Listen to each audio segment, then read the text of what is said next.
नमस्ते friends, आज आपण सर्वात सोपा रवा नाश्ता बनवतोय। हा नाश्ता तर पहा काय मस्त कुरकुरीत आणि रंग तर अप्रतिम असा आलेला आहे। भरपूर भाज्यांचा वापर करून हा नाश्ता बनवता येणार आहे, त्यामुळे पौष्टिक असा हा पदार्थ बनणार आहे। त्यामुळे मुलं आता भाज्या खात नाही ही जी तक्रार सर्वच आईंची असते ती आता संपणार आहे। रेसिपी अगदी साधी, सरळ आणि सोपी असणार आहे, म्हणूनच तुम्हालाही नक्कीच आवडणार आहे। सोबतच मस्त अशी हिरवीगार चटणी रेसिपी सुद्धा आपण पाहणार आहोत, त्यामुळे व्हिडिओ अगदी शेवटपर्यंत नक्की बघा। चला तर फ्रेंड्स, व्हिडिओ किंवा रेसिपी थोडा जरी आवडला असेल तर एक लाईक नक्कीच करा। तुम्ही जर का चॅनलवर नवीन असाल आणि माझ्या सर्वच रेसिपीज आवडीने पाहत असतील तर चॅनेलला जरूर सबस्क्राईब करा। चला तर फ्रेंड्स, पटकन वेळ न घालवता रेसिपीला सुरुवात करूयात। सर्वात आधी इथे मी एका बाउलमध्ये 1 वाटी बारीक रवा घेतलेला आहे। तुम्ही इथे बारीक रव्याच्या ऐवजी जाड रवा वापरला तरी पण चालणार आहे। आता ज्या वाटीने आपण रवा मोजला त्याच वाटीने इथे आपल्याला दही घालायचं आहे। दही थोडंसं आंबट असेल तर हा नाश्ता आणखीनच चविष्ट बनणार आहे। दह्याऐवजी तुम्ही इथे ताकाचा वापर केला तरी पण चालणार आहे, किंवा मग तुम्हाला जर का दही घालायचं नसेल तर तुम्ही इथे रवा जो आहे ना तो रात्रभर पाण्यामध्ये भिजत घालून घेऊ शकतात। रवा आणि दही इथे सारख्याच वाटीने घातल्यानंतर चमच्याने हे दोन्ही पदार्थ मिक्स करून घ्यायचे आहेत। त्यानंतर पुन्हा त्याच वाटीने मोजून इथे पाव वाटी पाणी मी घालत आहे। एकदमच सुरुवातीला पाणी घालायचं नाही, कारण रवा जो आहे तो वेगवेगळ्या प्रकारचा असू शकतो, म्हणून शक्यतो इथे पाण्याचा अंदाज घ्यायचा आहे। एकदमच पाणी घालायचं नाही। सुरुवातीपासून आपण 1 वाटी दही आणि पाव वाटीच पाणी यामध्ये घातलेलं आहे। त्यानंतर पुन्हा इथे मला पाणी कमी वाटत आहे थोडंसं, म्हणून पुन्हा इथे मी पाव वाटी पाणी घालत आहे। अतिशय मऊसरपणे आपल्याला हा जो रवा आहे तो मस्त असा भिजवून घ्यायचा आहे। त्यामुळेच इथे आपण अर्धी वाटी पाणी ॲड केलेलं आहे 1 वाटी दह्यासाठी। आता आपला हा जो रवा आहे तो अगदी व्यवस्थित पाण्यामध्ये भिजला गेलेला आहे। बाकीची तयारी होऊस तर हा जो रवा आहे तो आणखी छान फुलण्यासाठी असाच बाजूला ठेवून द्यायचा आहे। आता इथे आपण या नाश्त्यामध्ये भरपूर अशा भाज्यांचा वापर करणार आहोत। त्यासाठी इथे बारीक असा मी कांदा कट केलेला आहे, आलं घेतलेलं आहे किसून, गाजर, टोमॅटो, शिमला मिरची, वाटाणे, तुम्ही इथे कोबी, बीटरूट अशा इतरही भाज्यांचा वापर करू शकतात। आता या नाश्त्याबरोबर खाण्यासाठी आपण चटणी बनवतोय, तर त्यासाठी इथे कोथिंबीर, लसूण, हिरवी मिरची आणि डाळव घ्यायचं आहे। हे सर्वच मिक्सरमध्ये घालून याची बारीक अशी आपल्याला पेस्ट तयार करून घ्यायची आहे। तुमच्याकडे जर का ओलं खोबरं अवेलेबल असेल तर तेही घातलं या चटणीमध्ये तरी पण चटणी अगदी मस्त अशी बनून तयार होणार आहे। चवीप्रमाणे यामध्ये मीठही घालून घ्यायचंय। थोडंसं पाणी घालून हे मिश्रण आपल्याला मस्त असं वाटून घ्यायचं आहे, अगदी याच पद्धतीने। या चटणीला मस्त अशी मोहरी आणि तिळाची फोडणी घालून घ्यायची। चटणी तर तयार झाली, आता पुढची तयारी करूया। आता इथे एका पॅनमध्ये आपल्याला ज्या भाज्या आहेत ना त्या शिजवून घ्यायच्या आहेत, तर त्यासाठी इथे मी पॅनमध्ये काही तेल घातलेलं आहे। तेलामध्ये आपल्याला मोहरी घालायची आणि मोहरी छान तडतडली म्हणजे त्याचा जो स्वाद आहे ना तो आणखीनच उतरतो, म्हणून मोहरी छान तेलामध्ये फुटून द्यायची। मोहरी फुटल्यानंतर यामध्ये थोडेसे 1 चमचा तीळ घालायचे आहेत, किसलेलं आलं घालायचं, कांदा घालायचा आहे, टोमॅटो आणि बाकीच्या सर्वच भाज्या आपल्याला या तेलावरती मस्त अशा परतून घ्यायच्या आहेत, म्हणजे अगदी अर्ध्या अर्ध्या आपल्याला शिजवूनच घ्यायच्या आहेत। असं केल्यामुळे आपला जो नाश्ता आहे ना तो आणखीनच चविष्ट बनणार आहे। कांदा हलकासा तांबूस रंगावरती आल्यानंतर यामध्ये टोमॅटो घालायचा। तुम्ही इथे पालक बारीक चिरून घालू शकता, मेथीही बारीक कट करून घालू शकता। तुमच्या आवडीप्रमाणे तुम्ही या इथे भाज्यांचं प्रमाण कमी जास्त करू शकतात।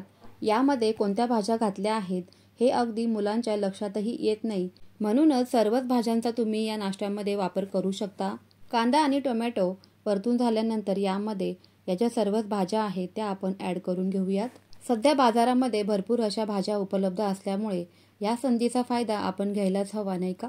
भाज्या लवकर शिजण्यासाठी किंवा मऊ होण्यासाठी यामध्ये थोडंसं अगदी चवीपुरतं मीठ घालायचं आहे। मीठ छान मिसळून घ्यायचं आणि या भाज्या आपल्याला वाफेवरती शिजवून घ्यायच्या आहेत।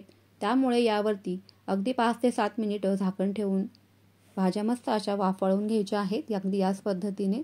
भाज्यांचा रंग तर पहा काय अप्रतिम असा दिसत आहे। अगदीच कलरफुल असा हा नाश्ता आजचा आपला बनून तयार होणार आहे।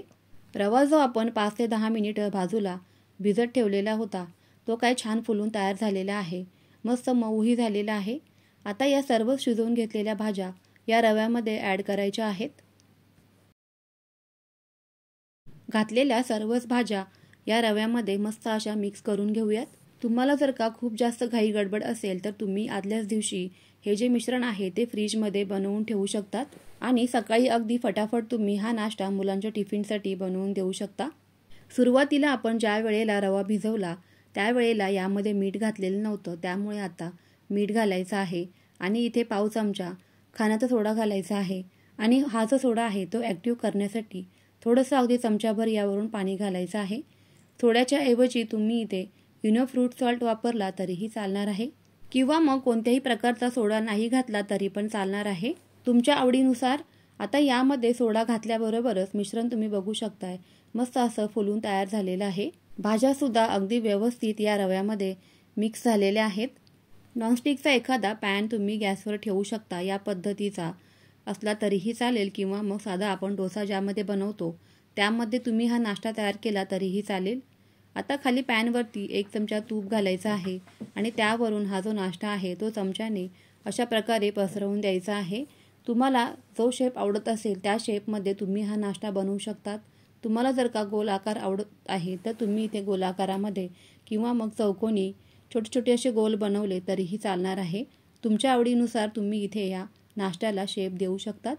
सर्वच बाजूंनी एकसारखा असा हा नाश्ता पसरवून घ्यायचा आहे। थोडासा जाडसर राहिला तरी पण चालणार आहे। सुरुवातीपासून गॅसची फ्लेम अगदी स्लोच ठेवायची आहे। सर्व बाजूंनी एकसारखा असा हा नाश्ता पसरवून झाल्यानंतर यावरती थोडंसं तूप सोडायचं आहे बाजूने आणि त्यानंतर झाकण ठेवून 4 ते 5 मिनिटं वाफवून घ्यायचं आहे। अगदी मस्त असा आपला हा नाश्ता इथे बनवून तयार होणार आहे। अगदी क्रिस्पी आणि कुरकुरीत असा दोन्ही बाजूंनी भाजून घ्यायचा आहे।